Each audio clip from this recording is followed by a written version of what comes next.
Kuber Limited furnishes the following balance sheet as on 31st March 2014.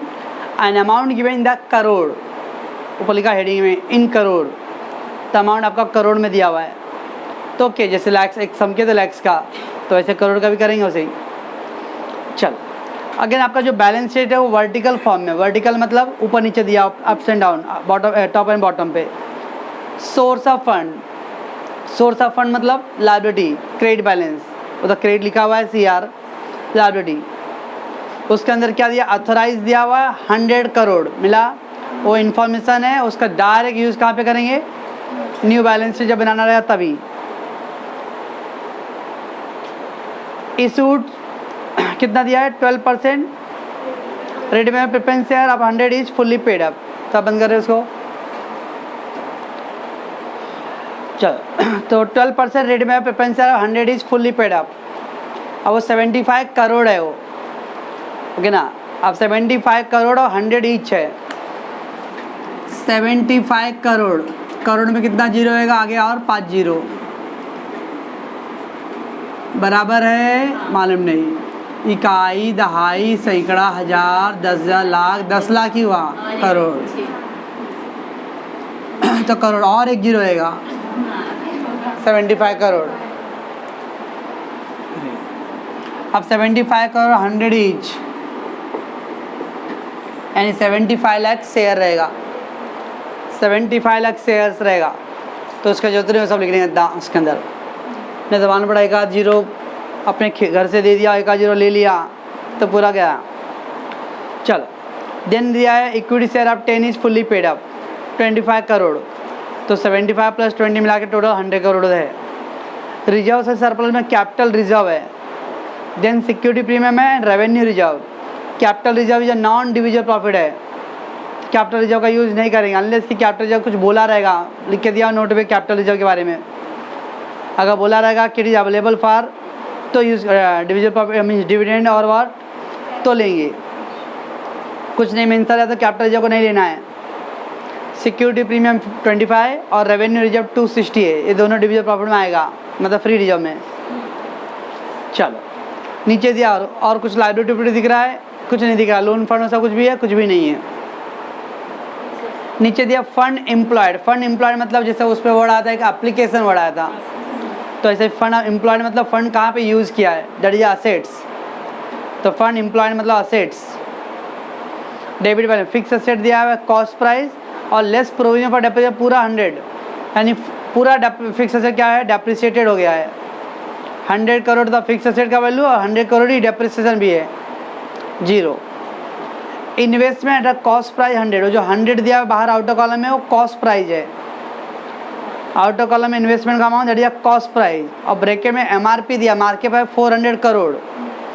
नीचे का दिया रहेगा investment sold at market price, और amount नहीं दिया, खाली बोला investment sold at market price, तो ढूंढते नहीं रहेगा। मार्केट प्राइस ऊपर 400 करोड़ है, तो investment sold at market price बोलेगा तो नहीं 400 करोड़ में सोल्ड किया, तो 100 करोड़ का इन्वेस्टमेंट 400 करोड़ में सोल्ड किया, मतलब 300 करोड़ का प्रॉफिट होएगा। अगर बोला रहेगा investment sold at book value, 100 crore का 100 करोड़ बेचा, तो नो प्रॉफिट नो लॉस।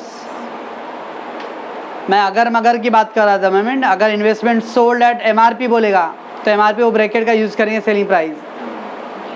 अगर बोलेगा investment sold at book value या कॉस्ट प्राइस, तो 100 करोड़ में बेचा रहेगा। आउटर कॉलम में जो 100 दिया है वो बुक वैल्यू है या कॉस्ट, और जो ब्रैकेट में दिया वो MRP है। Okay, then we got the current assets और लेस करंट लायबिलिटी, तो करंट असेट का टोटल है, करंट लायबिलिटी भी अपने पास है।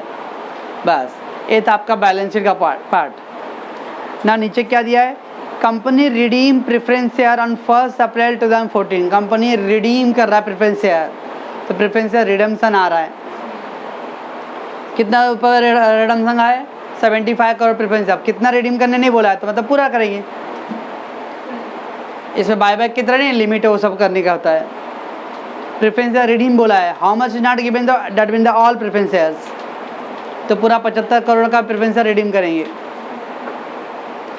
प्रेफरेंस शेयर रिडम्सन में बायबैक की तरह लिमिट का रूल नहीं है, share holder fund, half of the loan fund, ऐसा वैसा कुछ रूल नहीं है। If given the preference redeem but how much not given, we will take complete पूरा 75 करोड़ का डिवेंचर प्रेफरेंस शेयर रिडीम करेंगे। चलो, it is also bought back 50 lakh equity. सब देखो बॉट बैक कितना ना 50 share 50 lakh 50 lakh equity share 10 each eight 50 rupees 50 lakh number of share buy back हो रहा है। और परचेज प्राइस क्या रहेगा 50 रहेगा। 10 वाला 50 में तो 40 रुपये प्रीमियम है। 50 lakh equity share buy back होएगा, 10 रुपीज़ फेस वैल्यू है एंड उसका 40 रुपीज़ प्रीमियम आएगा। The payment of above for the above were made out of the huge bank balance which appear as a part of current assets। वो जो current asset दिया है तो ऐसे भी हम लोग एक दो सम किए हैं कि कैश कहाँ रहता है, करंट एसेट में रहता है। तो बोल दिया कि जो तीन करंट एसेट कितना है 340 ऊपर है। बैलेंस शीट दिख रहा है लास्ट का तीसरा लाइन में करंट एसेट दिख रहा है 340, उसके अंदर ही बैंक बैलेंस है। बोल रहा है एनएफ अमाउंट उसके बाद पड़ा हुआ है। For the given the payment for the above were made out of the huge bank balance which appear as a part of current asset. वो बैंक बैलेंस कहाँ पे लिखा हुआ है, वो करंट एसेट के अंदर है। तो इसका मतलब कैश दे इनफ है, यानी बैंक ओवरड्राफ्ट करने की जरूरत तो नहीं पड़ेगा अपने को। कैश है किस में से यूज़ कर लेंगे, करंट एसेट में। Pass the journal entry to record the about in the balance sheet. अब देखो कहीं बोला इन्वेस्टमेंट सोल्ड नहीं बोला है तो अब उसका यूज़ नहीं करेंगे एट द मोमेंट। अगर बोला रहेगा कि investment sold at market price, तो जो 400 करोड़ में सोल्ड क्या है तो 300 करोड़ का क्या आएगा, प्रॉफिट होएगा। Investment sold at book value, तो 100 करोड़ का था 100 करोड़ बेच दिया, नो प्रॉफिट नो लॉस। और इन्वेस्टमेंट इसमें सोल्ड नहीं दिया तो नहीं करेंगे। फ्रेश इशू दिया है, फ्रेश इशू भी नहीं है, तो टोटल 8 एंट्री करना अपने को। 8 क्यों, 4 रिडम्पशन ऑफ प्रेफरेंस शेयर का और 4 बायबैक का। अब 8 भी नहीं 7 ही करना पड़ेगा, क्योंकि प्रेफरेंस शेयर रिडीम तो करने बोला है, लेकिन प्रेफरेंस शेयर पार पे रिडीम हो रहा है कि प्रीमियम पे, ऐसा कुछ बोला है। The company redeem the preference share बोला, बस प्रेफरेंस शेयर रिडीम पार पे प्रीमियम पे नहीं बोला है। तो प्रीमियम नहीं बोला तो क्या करेंगे, पार करेंगे। तो इसका तो मीटिंग द प्रीमियम का जो पॉइंट है वो नहीं आएगा फिर। तो उसके अंदर प्रेफरेंस का 3 एंट्री करना है और बायबैक का 4 एंट्री होएगा, टोटल 7 एंट्री करना पड़ेगा। ओके चले बच्चों, मैंने 2 फार्मूला लिखा, क्यों, एक बॉट बैक के लिए और एक रिडम्पशन के लिए। दोनों वर्किंग नोट पहले कर लेना है, बाद में फिर अपने को सम करना है। चलो, तो face value of preference share to be, चलता है बजा face value of 12% preference share to be redeem. तो proceeds of fresh issue and plus division profit, उस पर सिक्योरिटी प्रीमियम नहीं आएगा वहाँ पे। एंड देन प्रीमियम और redemption, security premium plus division profit. Okay चलो, उधर दिया गया company redeem the preference share on 1 April. Company redeem the preference share, कितना शेयर रिडीम कर रहा है, not mention, it mean the all, पूरा 75 करोड़ का। अब प्रेफरेंस शेयर रिडीम पार पे भी होता है, प्रीमियम पे भी होता है, लेकिन कुछ बोला है क्या पार प्रीमियम के बारे में, नहीं बोला है। तो उसकी खामोशी को क्या लेंगे, पार। ऊपर लिख देता हूँ मैं amount in crore, amount in crore. Okay, तो सारे अमाउंट आपके करोड़ में है। चलो, कितना है इधर पे 75 करोड़ डायरेक्ट, उसका इंटू 100 मत करना हो। 75 करोड़ हम लोग डायरेक्ट अमाउंट ही ले रहे हैं, तो 75 करोड़। सब में फ्रेश प्रीमियम आएगा क्या, प्रीमियम और रिडम्पशन है क्या, नहीं, तो प्रीमियम डैश, प्रीमियम और रिडम्पशन डैश, बिकॉज इसे पार पे रिडीम हो रहा है। बिकॉज लेफ्ट साइड पहले फ्री करते हैं ना हम लोग, तो उसमें वही रूल अप्लाई करें लेफ्ट साइड। तो 75 करोड़ मैंने पूरा ले लिया। Don't think about the number of share करके, क्योंकि वो नंबर शेयर लेने के चक्कर में पड़ेगा तो जीरो का ऊपर नीचे होएगा इधर पे कि कितना जीरो लेना है। ऐसे फॉरगेट दैट, डायरेक्ट 75 करोड़ पार पे, तो नो प्रीमियम। सब में फ्रेश इशू है, सब में फ्रेश इशू दिया है। कुछ बच्चे सोचे सर अगर फ्रेश इशू दिया तो बोला रहेगा क्या कि ये प्रेफरेंस के लिए यूज़ करो कि किसके लिए, है ना, ये भी सोचने वाली बात है ना। हाँ, इधर यूज़ करें कि उधर यूज़ करेंगे, किधर यूज़ करेंगे, इधर यूज़ करेंगे, कि पहले वो कर रहे थे उधर यूज़ करेंगे। वो ऐसा बोल के नहीं देगा कि बायबैक का फ्रेश इशू है और रिडम्पशन का फ्रेश इशू है। कोई जनरली फ्रेश इशू देंगे अगर देंगे तो पहले हम लोग रिडम्पशन के लिए यूज़ करेंगे, बाद में अगर जरूरत बच गया तो इधर करेंगे। ओके, हमारा 75 करोड़ है, अगर तो बोला रहेगा 80 करोड़ का फ्रेश इशू हुआ तो 80 करोड़ का फ्रेश इशू हुआ तो 75 करोड़ यहाँ पे यूज़ कर लूँगा, बाकी 5 करोड़ का फ्रेश इशू बाकी रहेगा वो यूज़ करें। ऐसा इतना कॉम्प्लिकेटेड उनको एमयू वाले को, मुंबई यूनिवर्सिटी वाले को मालूम है कि हमारे बच्चे इतने कॉम्प्लिकेटेड वाले नहीं हैं, ठीक है ना, तो लोग नहीं देंगे। चलो फ्रेश इशू नहीं है तो पैसे कहाँ से आएगा? डिविजुअल प्रॉफिट में से। कौन सा प्रॉफिट लूँ पहले? कौन है भाई? सिक्योरिटी प्रीमियम, बायबैक नहीं है, रेवेन्यू रिजर्व यूज करना है। RR राजस्थान रॉयल्स कर रहे, अब बंद करने जल्दी। तो मैं क्या बोल रहा था? फ्रेश इशू के बारे में बोल रहा था। फ्रेश इशू दिया था ओके, उसका डबल R पे आ गया था राजस्थान रॉयल पे। तो कैपिटल रिजर्व तो डिविजुअल प्रॉफिट नहीं है एट ऑल। और सिक्योरिटी प्रीमियम यार है, बायबैक के टाइम में पहला सिक्योरिटी प्रीमियम यूज़ करते हैं, यहाँ पे सिक्योरिटी प्रीमियम नहीं यूज़ करना है पहले। तो जब रेवेन्यू रिजर्व 260 है तो उसमें से हमको 75 चाहिए, तो राजस्थान रॉयल में से आ गया रेवेन्यू रिजर्व, बस। प्रीमियम रिडम्पशन नहीं है, तो जब है ही नहीं तो इसका जरूरत पड़ेगा डैश, इसका कोई जरूरत नहीं पड़ने वाला है, बस। ठीक है, चलो चलते आगे। हम लोग बायबैक का भी कंप्लीट कर लेते हैं। कितना बायबैक करना है? 50 लाख शेयर है 10 ईच, और जब 50 रुपीज़ पर शेयर दिया है, 50 रुपये पर शेयर मतलब परचेज प्राइस 50 है, तो 50 में 10 रुपये फेस वैल्यू और 40 रुपये प्रीमियम है। Face value equity share bought back, तो क्या करेंगे? 50 लाख सुनो जब पे इंटू 10, तो 50 लाख इंटू 10, रुको रे पहले, 50 lakh into 10 that is 500 lakhs. 500 lakhs, 500 lakh मतलब 5 करोड़ होता है, क्योंकि हम लोगों ने अमाउंट यहाँ पे सब करोड़ में लिख के रखा। 500 मत लिख देना, तो 500 लिख दिया ना, मालूम क्या आएगा? अंबानी का दादा बन जाएगा वो, 500 करोड़ हो जाएगा फिर वो। हाँ अभी सुनिए, बहुत लेट समझती है। अगर बाई चांस भूल से मैं 500 इधर लिख दिया और ऊपर आपने लिखा कि अमाउंट इन करोड़, तो यानी ये 500 करोड़ है वो, और इधर लैक्स दिया ऊपर, तो 50 लैक्स इंटू 10 करें तो 500 लैक्स है वो, और 100 लाख मतलब 1 करोड़। 100 लाख मारते ना तो 1 करोड़ होता है, तो ये कितना लाख मारा है? 500 लाख, तो 5 करोड़। ठीक है, तो 500 लैक्स मतलब 5 करोड़। चलो ये तो हुआ 5 करोड़ रुपीज़ हुआ फेस वैल्यू का। प्रीमियम कितना है? 40 रुपये है, तो उसको 50 लैक्स इंटू 40 रुपये, तो 2000 लैक्स आएगा। 50 इंटू 40 करोगे कल से पे तो 2000 आ रहा है, तो 2000 लैक्स। 2000 लैक्स मतलब 20 करोड़। 100 करोड़ को 100 लाख को 1 करोड़ बोलते हैं, तो 100 लैक्स मतलब 1 करोड़, तो 20 करोड़ हुआ ना, तो 20 करोड़। खोपड़ी में कुछ जा रहा, मैं क्या पका रहा हूँ?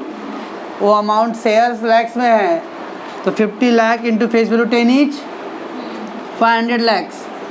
500 लैक्स मतलब 5 करोड़, ये गया 5 करोड़। 50 लाख इंटू प्रीमियम का अमाउंट कितना था? 40 था, तो 2000 लैक्स हो गया। अब 2000 लैक्स मतलब कितना करोड़ होता है? 20 करोड़ होगा। चना को एकदम समझे ना, कितना लैक्स में? हाँ, 50 लाख में 6 जीरो आ जाएगा, मल्टीप्लाइड बाय 10 करेंगे 5 करोड़ आ जाएगा। या यस, खाली इधर की बात नहीं ना, एक ही जगह जीरो का यूज़ करना है। पूरे जनरेटिव बैलेंस शीट में भी जीरो यूज़ करना है, और गारंटी लेती है कि हर जगह की जीरो बराबर आप डालोगी। आप डालोगे तो आप डालना, ठीक है। और फिर उतना जीरो लिखते तो फिर टाइम कितना वेस्ट होगा। चलो तो हो गया 20 करोड़, बराबर है, तो इतना आ गया। फ्रेश इशू है सब में? नहीं। तो 5 करोड़ का रिक्वायरमेंट, पहले क्या यूज़ करेंगे? सिक्योरिटी प्रीमियम है क्या उधर पे? किधर गया भाई? 25 करोड़ है। 25 कितना चाहिए? खाली 5 चाहिए हम लोग को। इधर का यूज़ करूँ क्या? कुछ नहीं यूज़ करना है, 5 करोड़ हो गया बस, बराबर ना। बस we have security premium 25 crore, उसमें 5 करोड़ यूज़ हुआ है, 25 माइनस 5 तो स्टिल अभी 20 करोड़ है ना, तो 20 करोड़ से तो पूरा यूज़ हो जाएगा यहाँ पे 20 करोड़, इसका जरूरत पड़ेगा नहीं, बस ओके। तो पहले फ्रेश इशू करो, सॉरी रिडम्पशन प्रेफरेंस करो, बाद में डिवेंचर क्या बाय बाय का। ये लैक्स वाला इंपॉर्टेंट पॉइंट ध्यान रखना है, 50 लाख इंटू 10 तो 500 लैक्स, 500 लाख का मतलब होता है 5 करोड़ है ना। देन 50 लैक्स इंटू 40 रुपीज़ तो कितना हो गया, 2000 लैक्स हो गया, ओके। तो उसको 100 से डिवाइड कर दूँ तो 20 करोड़ आ जाएगा। और ऐसे भी आजकल सब फेसबुक व्हाट्सएप वाले लोग हैं, फेसबुक वाले लोग सब लैक्स में करोड़ों में ही बात करते हैं एकदम, ओके ना। पेटी और क्या होता है, खोखा, लैख मतलब पेटी और करोड़ मतलब खोखा, है ना बदू। हाँ चलो, there is no fresh issue, तो 5 करोड़ कहाँ से अरेंज होएगा, फ्री रिजर्व। फ्री रिजर्व में पहला ऑप्शन क्या आएगा, सिक्योर्ड प्रीमियम, और तो मालूम है आपको 25 में से 5 यूज़ किया हूँ, स्टिल 20 करोड़ बैलेंस है, और 20 करोड़ प्रीमियम में आ जाएगा, ओके। बस चालू कर हम लोग, let do the journal entry. पहला प्रेफरेंस शेयर पे ध्यान रखना है, वैसे ही पहला था sale of investment not given, फिर क्या आएगा फ्रेश इशू, वो भी नहीं है, तो फिर redemption, redemption of preference share क्या आएगा, प्रेफरेंस share capital account debit premium redemption to preference holder. Premium नहीं है तो प्रीमियम नहीं तो मत लिखो direct. 12% redeemable preference share, 12% redeemable preference share capital account debit to preference share holder बराबर है कितना अमाउंट था, 75 करोड़। लाइट है being entire preference share redeem at par. लाइट है, ये हो गया आपका रिडम्पशन ऑफ प्रेफरेंस शेयर। फिर होता है मीटिंग द प्रीमियम, प्रीमियम ही नहीं है तो क्या का मीटिंग, नो मीटिंग। फिर होगा ट्रांसफ़र, ट्रांसफ़र टू CRR, क्या आएगा revenue reserve to CRR।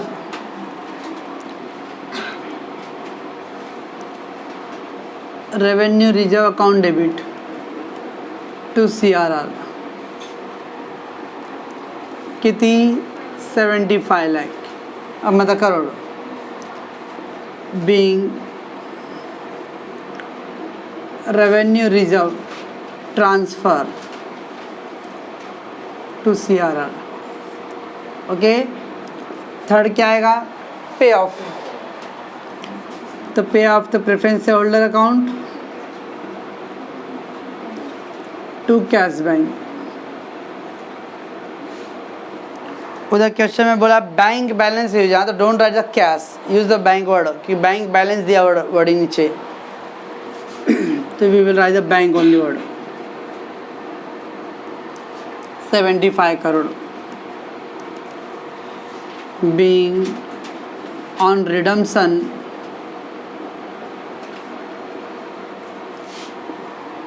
preference holder paid off fully।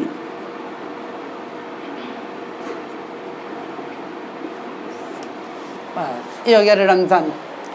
तो पहले सेल ऑफ इन्वेस्टमेंट नहीं है, देन फ्रेश इशू नहीं है, फिर रिडम्पशन तो preference share capital account debit premium और रिडम्पशन पर premium not there to preference share holder. फिर आता है मीटिंग द प्रीमियम, जब प्रीमियम ही नहीं है तो मीटिंग आएगा फॉरगेट। फिर transfer to CRR and last में क्या गया, पे ऑफ। एक दो लोग को समझाओ क्या एंट्री हुआ है।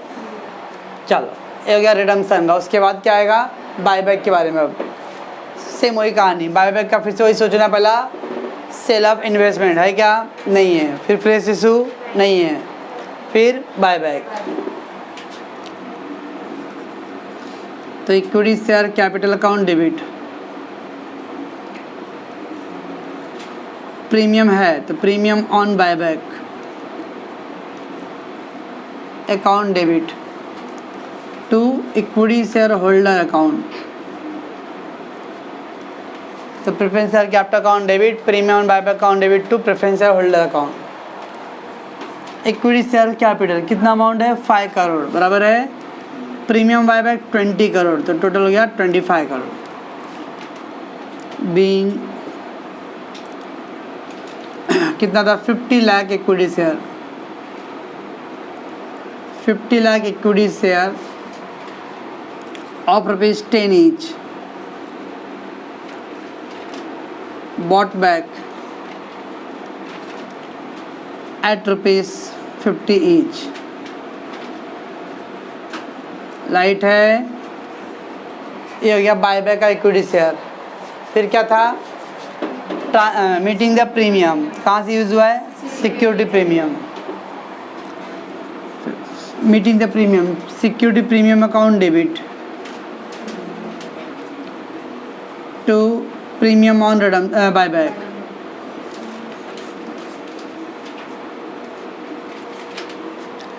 कितना यूज हुआ है 20 crore. Being premium met, premium on buyback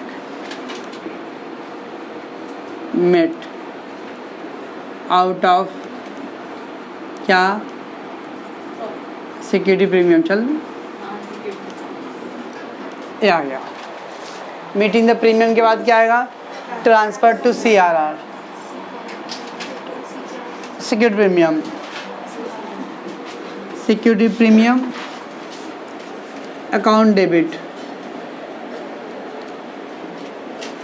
to CRR 5 crore. being security premium transfer to CRR and last में क्या आएगा पे ऑफ। तो पे ऑफ क्या आएगा equity share holder account debit to bank account कितनी 25 करोड़। तो being on bought buyback equity shareholder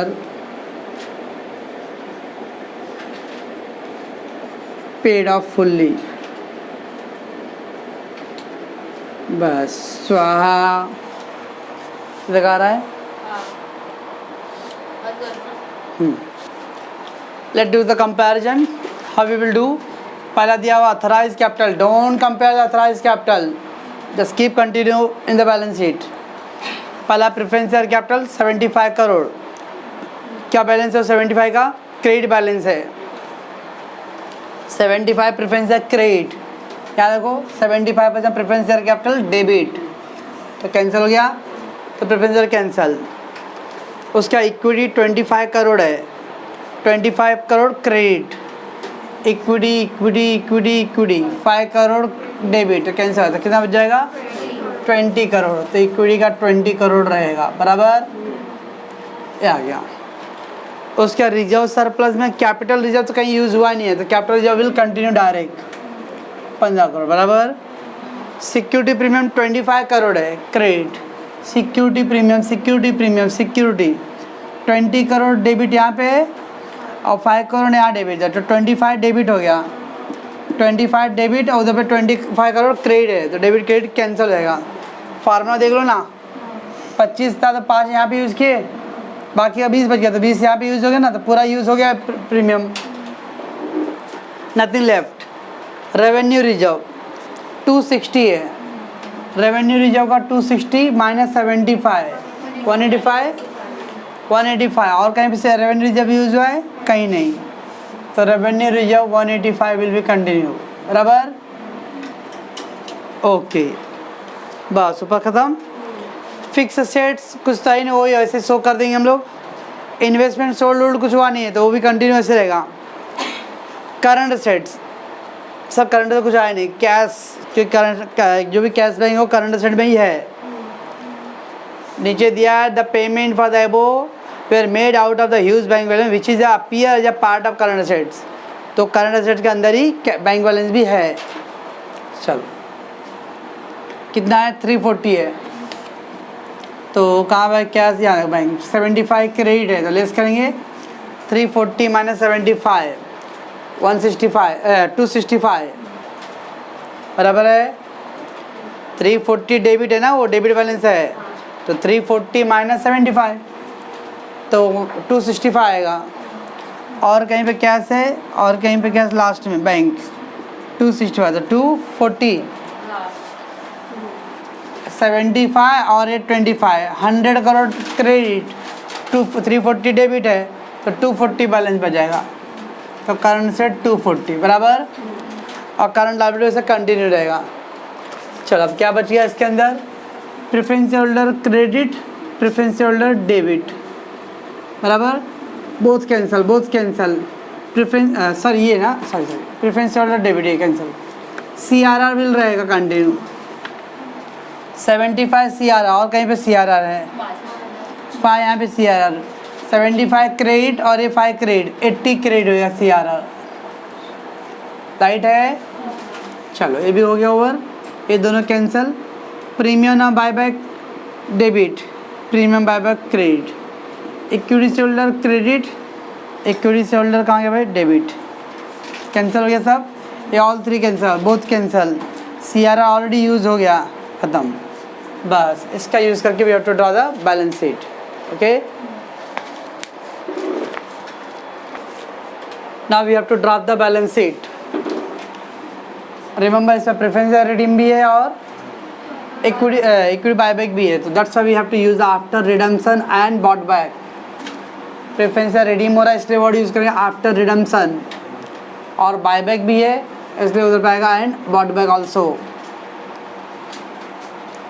equity and liability share holder fund, तो ये दो कंपलसरी है 1A 1B। Non current liability में डिवेंचर लॉन्ग टर्म लोन नहीं दिया, कुछ नहीं दिया तो खाली मेन हेडिंग लिखी हम लोगों ने बस, उसके अंडर का सब हेड नहीं। सिमिलरली करंट लायबिलिटी का रेडीमेड आंसर दिया लास्ट में, current liability 40 crore, so we will readymade put that get total. उसके बाद असेट में नॉन करंट असेट में पहला फिक्स असेट्स, उधर डेप्रिसिएशन का वर्डिंग यूज है तो वो अपने शो करना है। देन नॉन करंट इन्वेस्टमेंट में भी MRP दिया हुआ है तो भी शो करना है। ओके अभी नॉर्मली इसको 3 डाल देते हैं अभी, बट इधर अभी 1A 1B हो गया, तो उसके आगे तो 2 का इधर कोई पॉइंट है ही नहीं, तो डायरेक्टली यहाँ पे 2 वर्ड आया, तो ये नंबर जो है वो अपने सम के हिसाब से देखने हैं। अगर यहाँ से करंट लायबिलिटी का यहाँ पे होता 2A तो 1 2 हो गया, तब आगे क्या होता था 3 होता था, यहाँ पे भी होता था 3A, तो ये क्या होता था फिर अब 4A होता था। तो नंबर्स वो क्वेश्चन के हिसाब से देखने हैं, ऐसा नहीं सोचेंगे इसको कौन सा नंबर डाले इसको कौन सा नंबर डाले। A 1 है तो उसका 1A 1B, A 2 है तो 2A 2B, 3 है तो 3A 3B, उसके 4। बट अगर बाई चांस ये दोनों नहीं आया, यहाँ पर नहीं है नंबर, तब 1 के बाद डायरेक्टली अगर इधर पे 4 डालोगे तो सामने वाला सोचेगा फिर 2 नोट नंबर 2A 2 और 3 कहाँ गया, तो इसलिए अगर इधर के हेड नहीं है तो नंबर से यहाँ पे आ जाएगा फिर वो, तो 2A और ये 2B हो गया। देन करंट असेट का रेडीमेड अवेलेबल है, यार नंबर डालने नोट वाला पॉइंट, तो 1A तो शेयर कैपिटल ये तो कंपलसरी होता है, उसके बाद 2 नंबर डालना है, तो 2 नंबर डालना है, तो लॉन्ग टर्म बोरिंग भी नहीं है और करंट लायबिलिटी का भी डायरेक्ट रेडीमेड लिखेंगे हम लोग, तो कोई नोट बनाने की जरूरत नहीं है। तो जो 2 नंबर शिफ्ट होकर कहाँ आएगा नीचे, क्या कपड़े में रिमेंबर। चलो अथराइज कैपिटल का कुछ दिया हुआ है, रेडीमेड डायरेक्टली दे दिया अथराइज कैपिटल 100 करोड़ बस। अब उस पर क्या मेंशन नहीं क्या था, वो 100 करोड़ में प्रेफरेंस कितना है, इक्विटी कितना है, तो हम लोग भी कुछ मेंशन नहीं किया था, इसे डायरेक्टली देंगे 100 करोड़।